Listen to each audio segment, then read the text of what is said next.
Students, today we are going to discuss the topic on JDBC connectivity from the course Object-Oriented Programming Language. Let us start with the recap of icebreaking questions. How does Java communicate with the database? So let me expect few brainstorming responses from you. Yes, here JDBC stands for Java Database Connectivity and RDBMS stands for Relational Database Management System. So how JDBC is acting as an interface between the Java platform and the database platform RDBMS. So the objective of this session is to understand what JDBC is and why it is required. Also to explain the architecture of JDBC and its components and how the database can be implemented. If you look at the diagram closely, you can see that applications are grouped as with Java servlet and applets, and here the application programming interface is JDBC, and which is being connected to driver managers JDBC, SQL Server, Oracle and data source. So let's take a problem statement of a person who is working as a backend developer and he wants to build a student management system. So he is facing a problem in storing and retrieving the student data. So how this challenge can be addressed? So how the problem can be conceived, and it has to be empathized in the sense the person who is doing the manual data entry must be in a frustration and he may require the need of seamless Java database interaction. So here the person is expecting a reliable and secure access with respect to the database. So the core problem is clearly understood. Here it is Java cannot communicate with databases natively. So which means it requires a driver or a manager in between. So it is using the JDBC as a bridge for smooth data operations. So when you have an ideation of understanding the solution of this particular problem is to use JDBC application programming interface for a direct communication, also to employ connections pooling for efficiency and to integrate the OMR.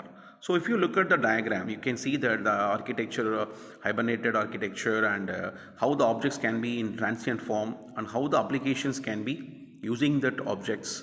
And here the role of a JDBC is given in between the JNDI and JTA.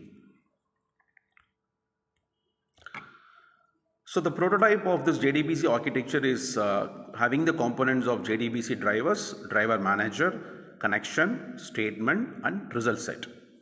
And if you see the source, it would be the SQL server or it could be Oracle or any other database platform. And let us see with a simple code snippet like import java.sql and followed by the code statement class .for name and com.mysql.cj.jdbc driver, and the connection object variable is driver manager to get the connections.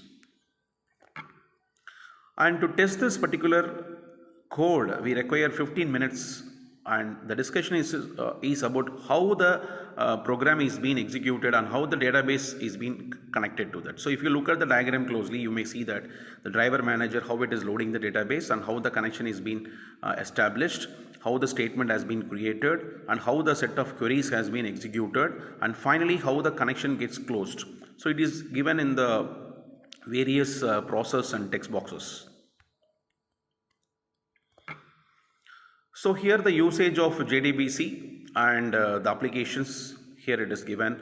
JDBC is used with connection management and it is also useful for exception handling, and it is also used in the web pages and websites creations. And you can see that flowchart, how that JDBC and Open Database ODBC driver is having the relationship with the database. So the other advanced application is explained with the CRUD lifecycle. As you know, CRUD is create, read, update and delete process. And here the prepared statement and the batch processing and the transaction management and result set metadata. So these four things are explained in the form of the four process CRUD, where you can see creation, updation and deletion process. And if you see the real-time examples of database, as you know, that the management of employee data and the online examination details portal and the e-commerce websites, like how the product details are being tracked, product order and product delivery, etc. And the hospital database system, how the patients and doctors' data are managed. And the summary is here is to, we came to know what is Java database connectivity and the various architecture and the driver types. So that is what it is given in the form of device manager and the selection query statement, and how the connection is being established and followed by the various manipulations like insert, update, delete, and finally how the connection is get closed. So here is the final assessment of reflection and understanding. How does JDBC improve the scalability of the applications, and what is the trade-off between the JDBC and the ORM frameworks? So you have to find answers for that, and also for the few questions for the assessment to define JDBC and explain its role in database handling, and what are the steps to connect Java with the database, and you have to find the difference between the statement versus the other database statement interface. Thank you very much.